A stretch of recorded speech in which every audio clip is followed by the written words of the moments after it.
16 de abril de 1988. La policía de California retira el cadáver de un empresario de Ohio de una consulta médica de la ciudad. Parecido por causas naturales. En aquel momento no había nada extraño que indicara que hubiese fallecido en circunstancias sospechosas. Todo parecía concordar con lo que ponía en el certificado de defunción. Pero la investigación no tardará en tomar un rumbo inesperado, que sugerirá que se ha cometido un fraude y además un asesinato. La historia lo tenía todo.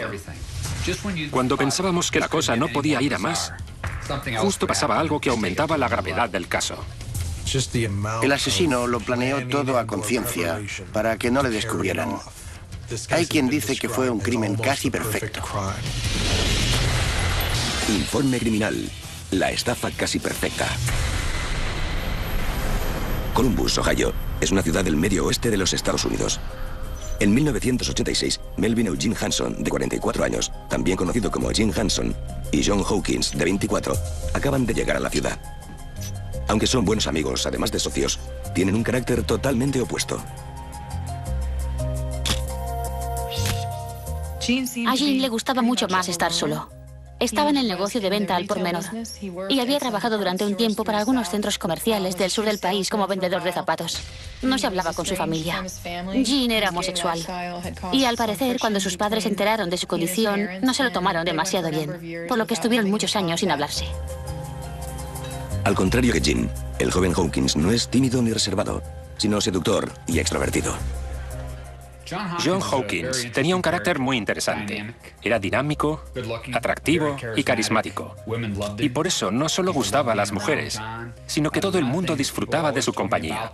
Me explicaron que cuando estabas con él, siempre te hacía sentir que eras la persona más importante del mundo. En Columbus, los dos socios abren una tienda de ropa deportiva llamada Just Sweats, que significa todo sudor. Just Sweats se hizo muy popular desde el principio. Se puso de moda quizá porque estaba en una zona universitaria y todo el mundo pensaba que aquella ropa era lo más. El mismo John Hawkins era lo más. Salía en anuncios de televisión bailando con diferentes modelos de ropa. No me preguntéis cómo lo hacen, pero nuestros artistas pintan cualquier cosa, lo que sea. Muy bien, señores. Corten. Era un lugar muy popular, al que todo el mundo quería ir. Just Sweats empezó a crecer. Abrieron una sucursal dentro del campus y no tardaron en abrir locales por toda la ciudad. La empresa creció de forma extraordinaria desde el día de su inauguración. Ganaban mucho dinero, salían de fiesta en limusina, invitaban a copas y eran el alma de la fiesta en muchas discotecas de Columbus.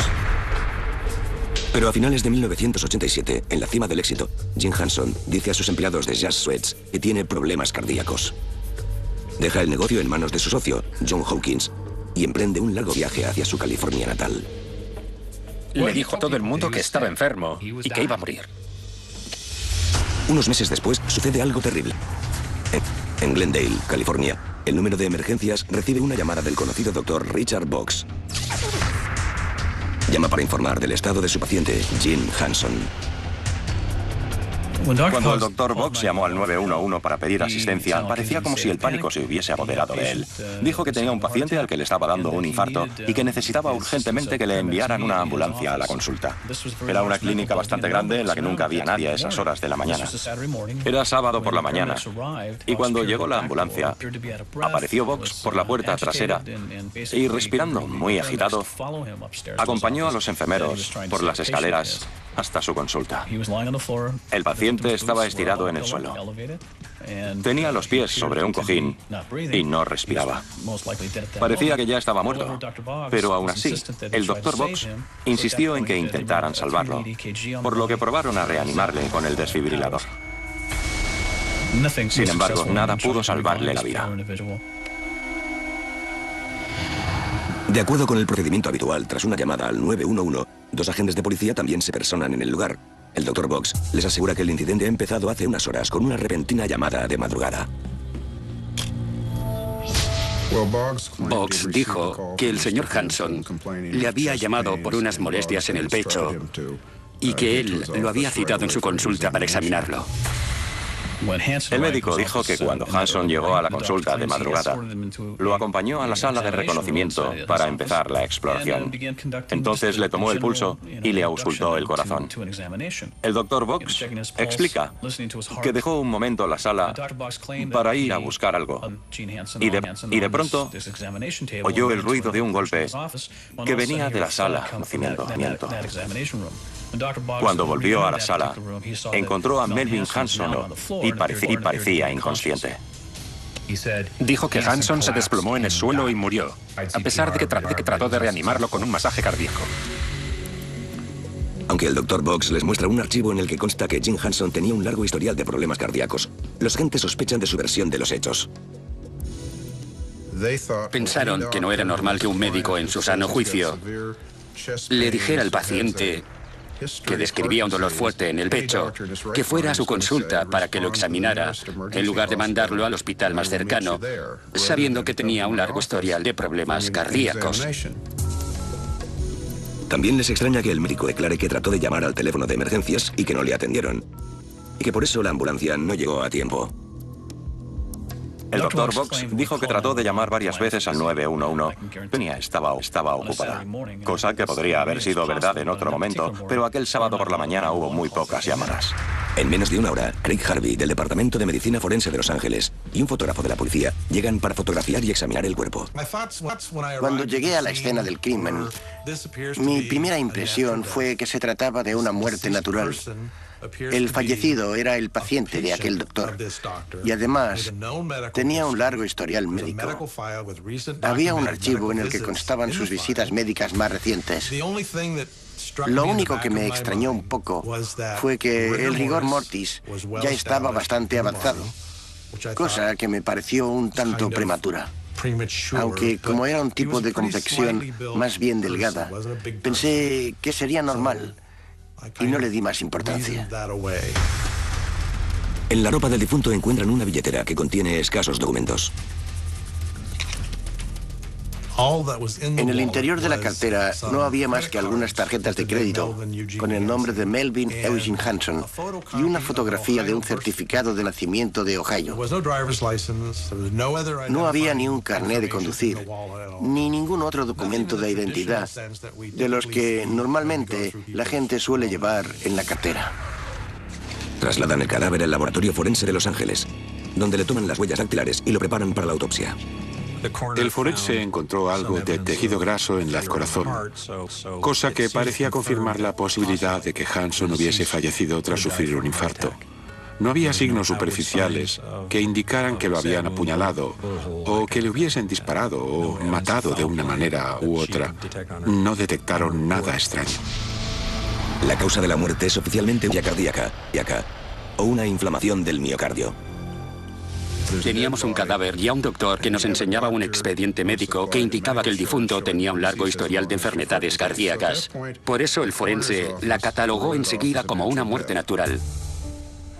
La noticia de la súbita muerte de Melvin Eugene Hanson pronto llega a oídos de su socio, John Hawkins, y de los empleados de Just Sweats.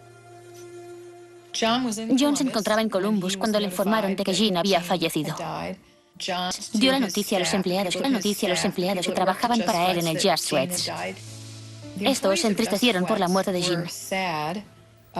A todos los trabajadores del Just Sweats les gustaba Jean. Estoy convencida de que el dolor que mostraron al enterarse de su fallecimiento fue real. El testamento de Jim Hanson indica que este cede la totalidad de su patrimonio a su socio comercial, John Hawkins. John Hawkins, al enterarse de que su socio había fallecido, rápidamente se puso en marcha y llegó a Glendale al día siguiente. Entonces se hizo cargo del difunto y se aseguró que lo incineraran cuanto antes. El señor Hawkins contrató los servicios de una funeraria para que incineraran el cadáver. Pero al ver que los trámites se alargaban, encargó el trabajo a otra empresa que tardaba menos para poder regresar cuanto antes a Ohio. El 29 de abril de 1988, unas 2 semanas después de la muerte de Theo, John Hawkins presenta su certificado de defunción a la aseguradora, con la que Jim Hawkins tenía contratada una póliza. Melvin Hanson tenía contratados varios seguros de vida por un valor de más de $1 millón. El beneficiario de estas pólizas era John Hawkins. John Hawkins recibe muy pronto un primer cheque de $1 millón. Sin embargo, un agente de la aseguradora se prepara para cerrar el expediente cuando se percata de que el criterio de identificación del cadáver no está bien explicado. Miró los papeles y decidió que tenía que verificar cómo lo habían hecho. Por eso decidió llamar al laboratorio forense que se había encargado de identificar el cadáver y preguntó cómo habían llegado a la conclusión de que era Jim Hanson. Como el difunto no llevaba consigo ningún documento de identidad, en un principio dieron por válidas las palabras del Dr. Box y de John Hawkins. Pero para poder cerrar el expediente, la aseguradora solicita que corroboren la identidad de la víctima mediante una fotografía con las huellas dactilares. La policía de Glendale decidió ponerse en contacto con el Departamento de Vehículos de Motor de California para solicitar una copia del permiso de conducir del fallecido, porque sabían que podían tener una guardada. La idea era comparar la fotografía del permiso de conducir con la del cadáver que encontraron en la consulta del Dr. Box. Pero cuando obtienen la fotografía de Jim Hanson, hay una clara discrepancia.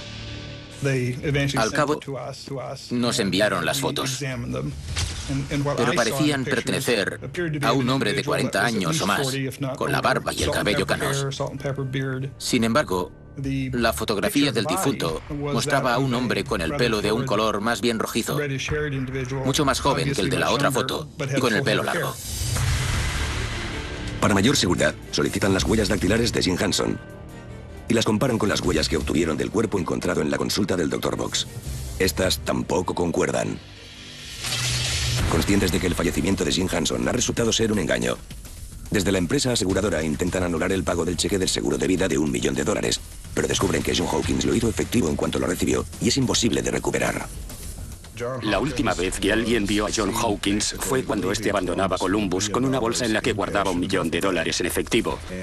Luego dejó el coche en el aeropuerto y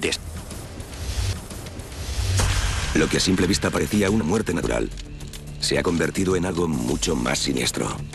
Pensé que teníamos que abrir una investigación de inmediato por el fraude del seguro de vida y que posiblemente también estábamos ante un asesinato.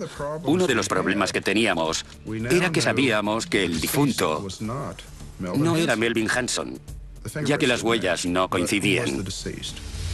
¿Quién era entonces el fallecido? ¿Dónde se encontraba en realidad Melvin Hanson? ¿A dónde había ido John Hawkins? La policía no tardará en descubrir la identidad real del cadáver en la consulta del Dr. Box, así como nuevas pistas que descubrirán una conspiración para perpetrar el crimen perfecto. Agosto de 1988. En California, las autoridades tratan de atar cabos en un extraño caso de fraude. Se desconoce la identidad real del cadáver, que en un principio se atribuyó al empresario de Ohio, Jim Hanson. Este, igual que su socio John Hawkins y $1 millón que ha cobrado con su seguro de vida, están en paradero desconocido. Hay quien sospecha que puede tratarse de un homicidio, pero de momento no hay pruebas de que el hombre misterioso haya sido asesinado. Por el momento, aunque las huellas dactilares concordaran, el laboratorio forense había determinado que se trataba de una muerte por causas naturales, por lo que no estaba denunciado como homicidio en el estado de California. La única pista que teníamos era que el cuerpo se había identificado de forma errónea. Nuestro primer cometido era descubrir quién era esa persona en realidad. Desgraciadamente, el cuerpo del difunto ya había sido incinerado y por lo tanto no podíamos volver a examinarlo. Lo que sí teníamos eran sus huellas dactilares, además de fotografías suyas. Así que empezamos a investigar para tratar de descubrir su verdadera identidad. Comenzamos comprobando los informes de desaparecidos. Mientras los investigadores tratan de identificar al difunto, la empresa que abonó la cantidad estipulada en el seguro de vida presenta una demanda en Ohio contra el desaparecedor John Hawkins y exige que devuelva el dinero de inmediato. Al mismo tiempo, Jazz Sweats, la cadena de tiendas de ropa fundada por los dos socios, se declara en bancarrota y pierde todos sus fondos. El estado financiero en el que se encontraba Jazz Sweats era como el de un castillo de naipes a punto de derrumbarse, y eso es precisamente lo que ocurrió cuando John Hawkins se dio a la fuga. La empresa tuvo que cerrar. Los medios de comunicación informan de la noticia dando por hecho que John Hawkins se ha dado a la fuga y se ha llevado tanto el dinero del seguro como el de la empresa. Pero aún no está claro qué ha ocurrido con Jim Hanson. Mientras tanto, en California, los investigadores consiguen el primer gran avance en el caso. Tras examinar cientos de informes de desaparecidos, al fin encuentran el de un contable de 32 años llamado Ellis Green, al que vieron por última vez en un local de ambiente la noche antes de que se comunicara el fallecimiento de Jim Hanson. La descripción de la ropa que llevaba esa noche coincide con la que tenía puesta el fallecido en la consulta del Dr. Box. El investigador tuvo una corazonada cuando dio con el informe de desaparición y vio que el tipo llevaba botas y una camiseta a rayas.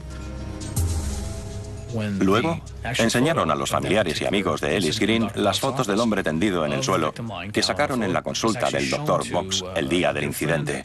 Y todos ellos confirmaron que el difunto no era Melvin Hanson, sino Ellis Green. A pesar de que en el informe de la autopsia de Ellis Green consta que murió de forma natural, la policía emprende una investigación por un posible caso de homicidio. Sabíamos que estábamos ante un caso grave de fraude. Lo difícil era demostrar que también había habido un homicidio.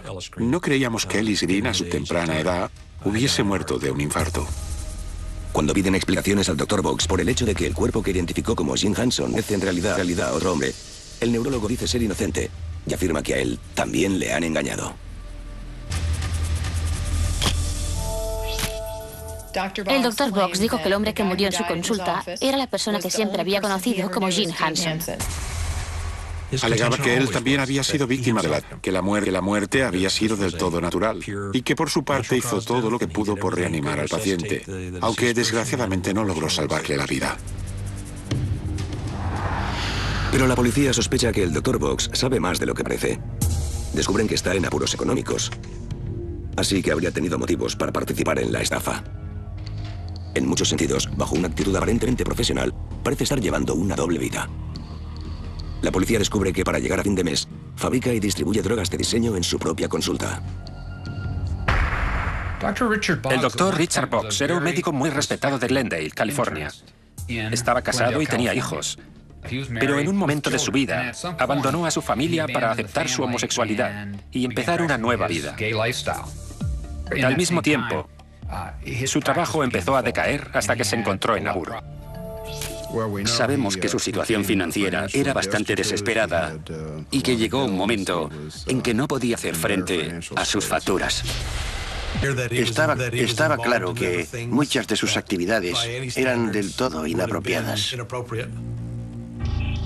A la luz de la investigación, descubren otro incidente reciente que involucra a un hombre llamado Barry Pomeroy, al que Box conoció en ambiente 2 semanas antes del suceso del cadáver en la consulta. Barry Pomeroy era un hombre de la zona de West Hollywood y llevaba unas cuantas semanas saliendo con el Dr. Box. En una ocasión, este lo llevó a Glendale, le hizo pasar a su consulta y le dijo que estaría encantado de hacerle un reconocimiento físico. Barry Pomeroy no dudó en aceptar la invitación y entró en la sala con el médico. En un momento dado, mientras le realizaba el examen físico, el doctor se abalanzó sobre Barry Pomeroy con un taser en la mano y, de hecho, logró atestarle una descarga eléctrica en la nuca. Este recuperó la energía y se defendió del Dr. Box, que trataba de atacarle de nuevo con el arma paralizante. Finalmente, el Dr. Box cesó el ataque y se disculpó. Aunque Barry Pomeroy presentó una denuncia ante la policía, la acusación no prosperó. En aquella época el médico aún no tenía antecedentes, ni ningún motivo aparente para que la policía de Glendale sospechara que hubiese cometido alguna infracción. Como además no había pruebas que demostraran la agresión, al final lo dejaron en libertad. La percepción del incidente ha cambiado con el reciente fallecimiento de Ellis Green hace unas semanas. La policía cree que ese ataque podría haber sido un primer intento frustrado de conseguir un cadáver suplente para cometer el fraude. Para mayor sospecha, la policía ejecuta una orden de registro en la casa y en la oficina del Dr. Box y halla una serie de recibos de compra de varios tipos más paralizantes. El Dr. Box y su novio se encontraban presentes en el momento en que ejecutaron la orden de registro. Cuando leyó la orden y vio lo que estábamos buscando, el doctor se puso insolente y se burló de que sospecháramos que podía estar involucrado en un caso de asesinato. Pero con el tiempo la investigación seguirá avanzando. Sobre todo a partir del momento en que aparezcan pistas sobre el paradero de Jim Hanson. Septiembre de 1988. En California, las autoridades investigan la estafa a una compañía de seguros por parte de los empresarios Eugene Hanson y John Hawkins. También sospechan que el Dr. Richard Box está involucrado y podría haber utilizado el cadáver de Ellis Green para perpetrar el fraude. Mientras la policía de Glendale trabaja para construir una acusación, un investigador privado contratado por la aseguradora trata de avanzar en la búsqueda de Eugene Hanson y John Hawkins. En la basura que encuentra junto a la casa de Hawkins en Ohio, descubre una serie de facturas telefónicas que demuestran que fueron varias llamadas a un número de Miami en los días previos a la muerte de Ellis Green. El número de Miami está registrado a nombre de Wolfgang von Snowden. Curiosamente, las autoridades de Glendale también encuentran este nombre en una agenda telefónica que encontraron en casa de Box durante el registro. En una página encontraron el nombre de John Hawkins y su número de teléfono de Columbus, Ohio. Y en otra página estaba el nombre de Wolfgang von Snowden y su número de Miami. John Perkins de la policía de Glendale viaja a Miami para tratar de encontrar a Hanson. Aunque Wolfgang tiene alquilado un ático en la ciudad, al parecer estará en el durante una buena temporada. Sin embargo, su contrato de alquiler habla por sí solo. En su contrato de alquiler, sus referencias venían de parte del Dr. Richard Box y John Hawkins. Y al final se descubrió que Wolfgang von Snowden era en realidad Gene Hanson.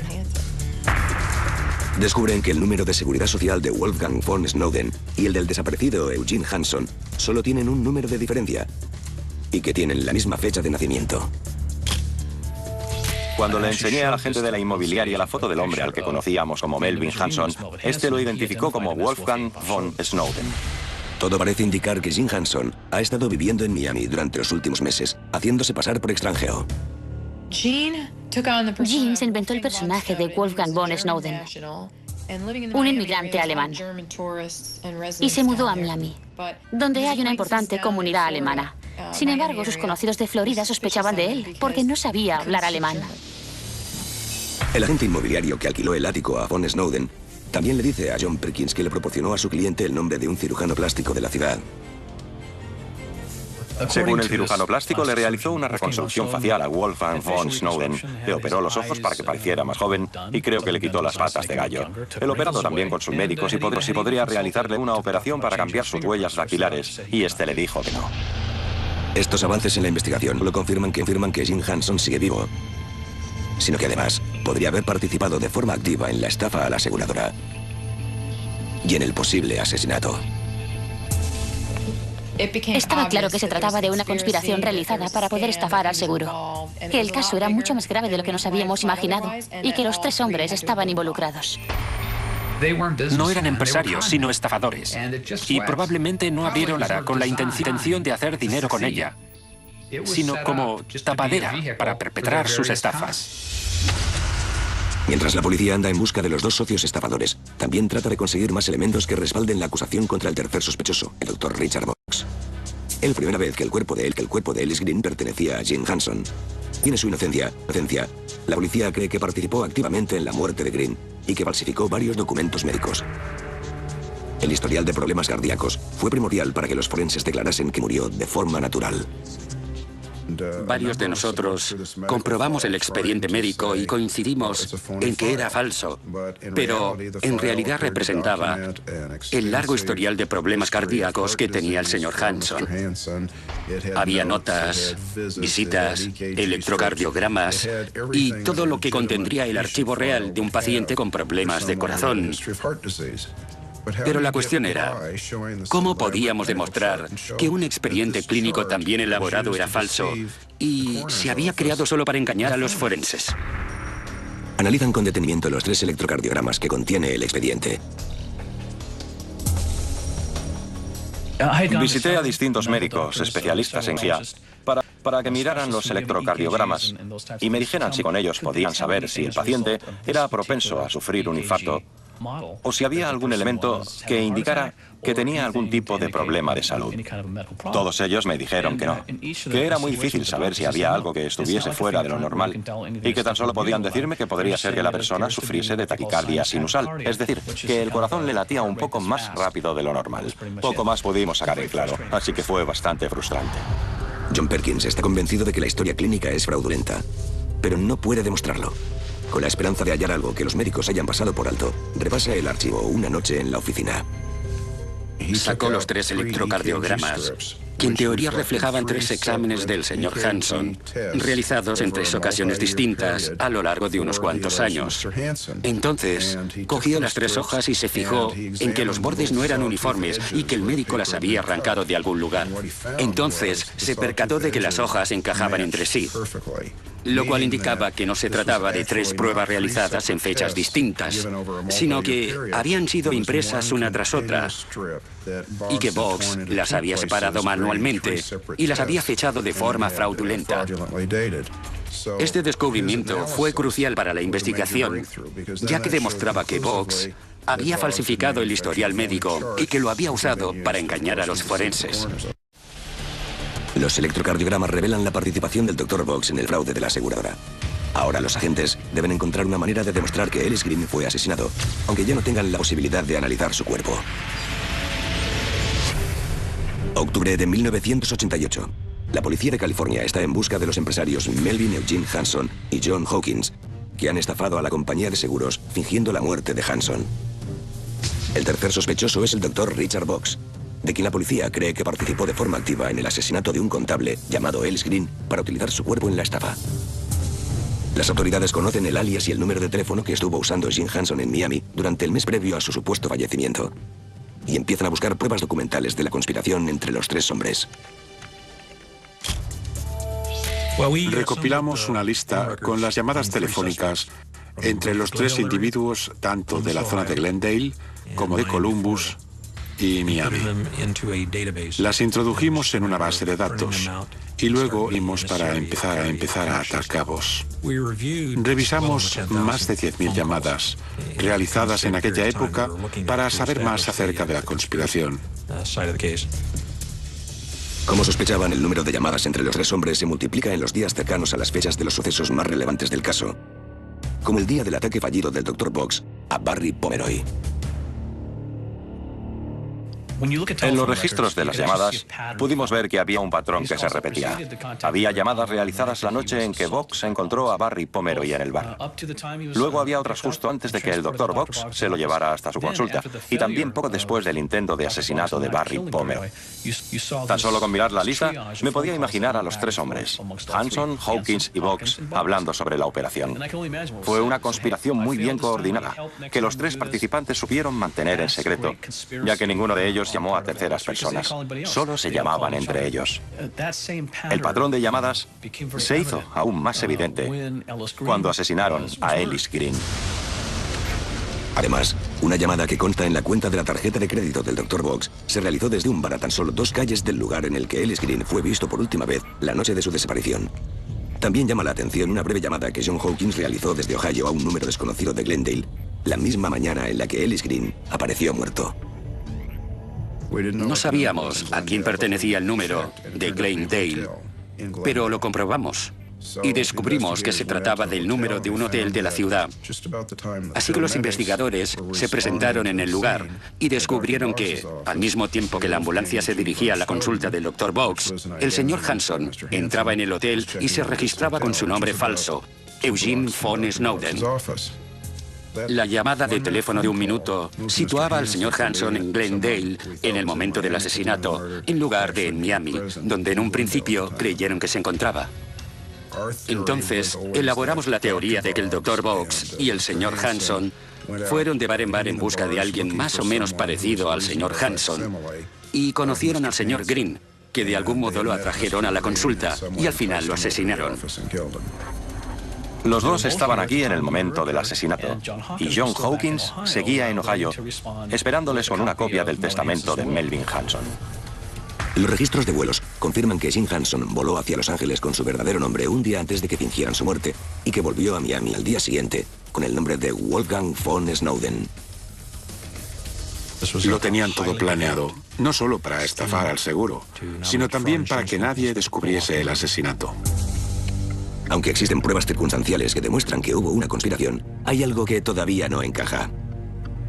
El hombre al que en un principio identificaron como Jim Hanson y que en realidad era Ellis Green, falleció de una supuesta insuficiencia cardíaca.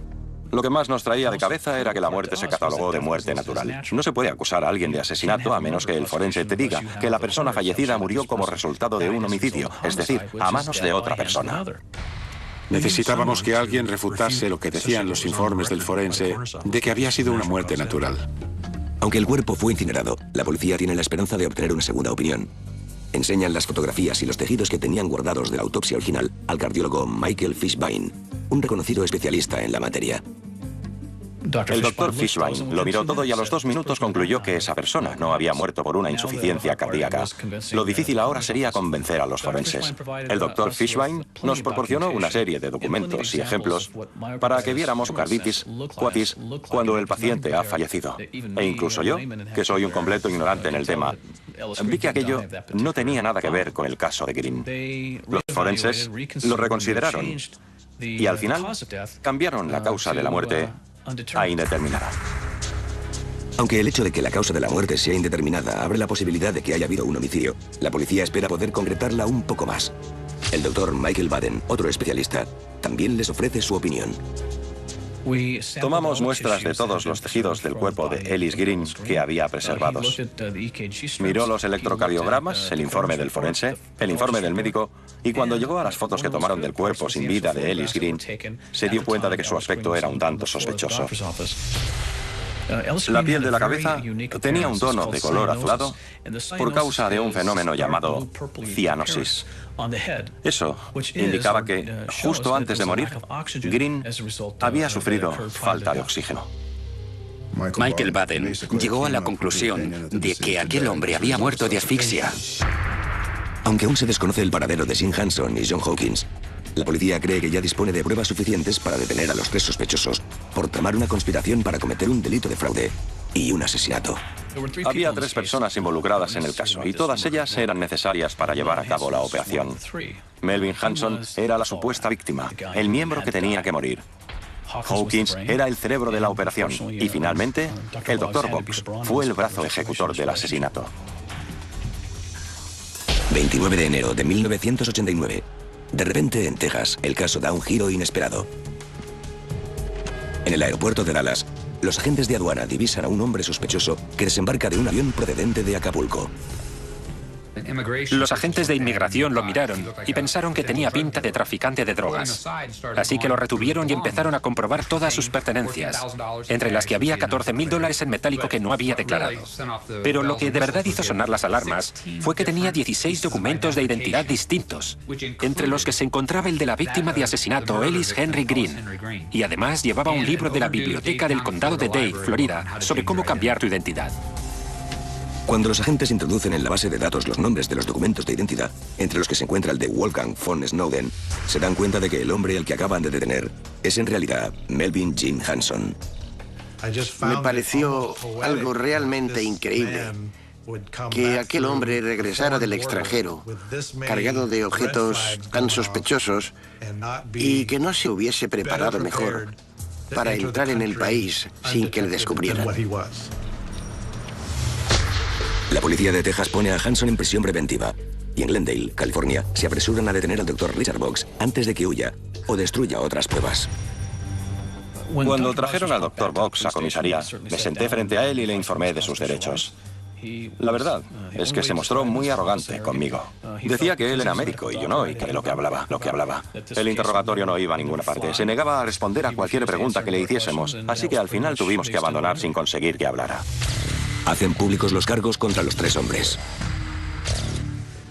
Todo indicaba que el Dr. Box y Melvin Hanson estaban presentes y cometieron el asesinato de Ellis Green. Por eso les acusamos de asesinato. Pero aunque Hanson y Box se encuentran detenidos, John Hawkins, el hombre de 26 años que es considerado el cerebro de la operación, sigue en paradero desconocido. Encontrar a John Hawkins fue una ardua tarea. Yo lo describiría como un camaleón que se adaptaba a cualquier entorno. Podía hacerse pasar por cualquier persona y gracias a su carácter, todo el mundo le creía y confiaba en él.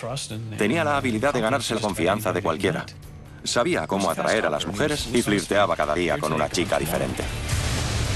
Pero será su actitud mujeriega lo que le impida mantenerse oculto. Los agentes no tardarán en dar con la primera pista que los conducirá hasta su paradero. Febrero de 1989. Jim Hanson y el Dr. Richard Box han sido detenidos y acusados de fraude y asesinato.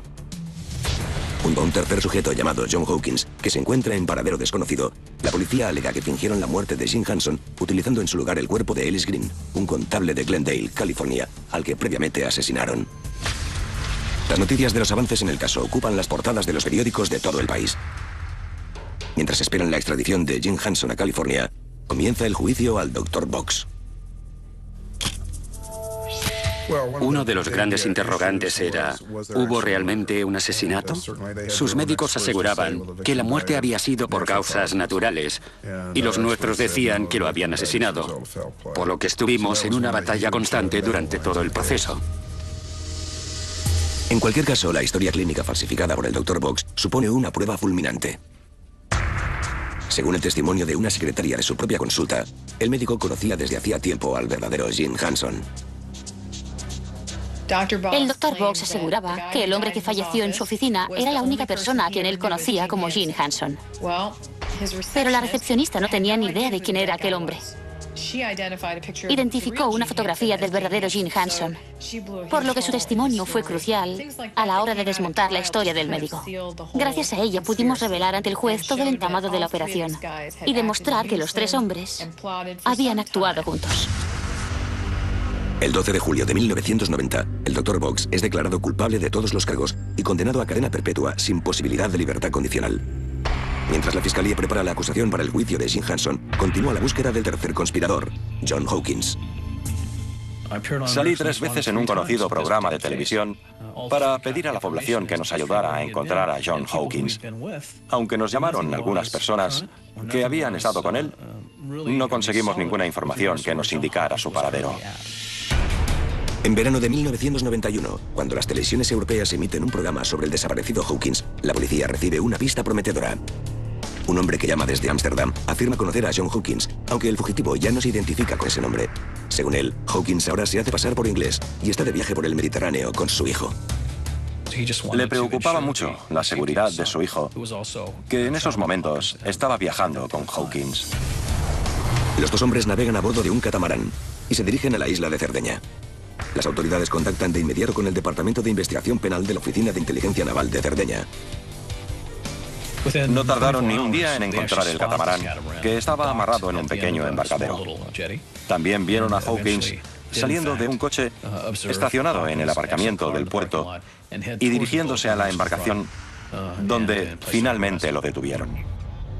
Sus huellas dactilares no se encuentran en ningún registro policial de Italia, pero confirman que se trata de Hawkins gracias a un elemento distintivo. Lo identificaron gracias a un vitíligo que tenía el señor Hawkins. Un vitíligo es un trastorno en el cual se desarrollan manchas blancas en la piel, y en el caso del señor Hawkins lo tenía en la zona de los genitales. Aquella era la única característica física con la que sabían que podrían identificarlo. 3 años después de darse a la fuga, el presunto cerebro de la operación de fraude y asesinato es detenido. Melvin Eugene Hanson y John Hawkins son procesados por los mismos cargos por los que condenaron al Dr. Richard Box: asesinato, fraude y conspiración. Los sometieron a un juicio conjunto. Las pruebas que presentamos fueron casi las mismas que las que utilizamos en el juicio de Box, y también citamos a los mismos testigos que todavía estaban disponibles. Hanson admitió haber estado en la consulta del médico en el momento en que creemos que asesinaron a Ellis Green. Jamás admitió haber estado en la misma habitación que el Dr. Box y Ellis Green, y asegura que oyó desde la sala de espera unos ruidos extraños en el interior. Nos extrañó bastante que admitiese haber estado en la consulta del médico en el momento del asesinato. Por otro lado, Hawkins alega que estaba en Ohio en el momento del asesinato y que no sabe nada del crimen. Algo que John Hawkins trató de dejar claro desde el principio era que él no tenía ni idea de que iban a asesinar a alguien para cometer el fraude, y que lo que él tenía entendido era que robarían un cadáver de una morgue o de algún otro lugar. A ambos los condenaron a cadena perpetua. A uno de ellos por conspirar en el asesinato y al otro por el propio asesinato. El Dr. Richard Box estaba enfermo de SIDA y falleció en 2003, pero Melvin Jim Hanson y John Hawkins permanecen entre rejas en una cárcel de California. La condena no recuperará la vida de Ellis Green, el hombre al que utilizaron en su intento de cometer el crimen perfecto. De no haber sido por las diversas personas que contribuyeron a la investigación, jamás habríamos descubierto cómo se desarrolló la compleja operación y los criminales habrían seguido con sus vidas tras cometer el crimen perfecto.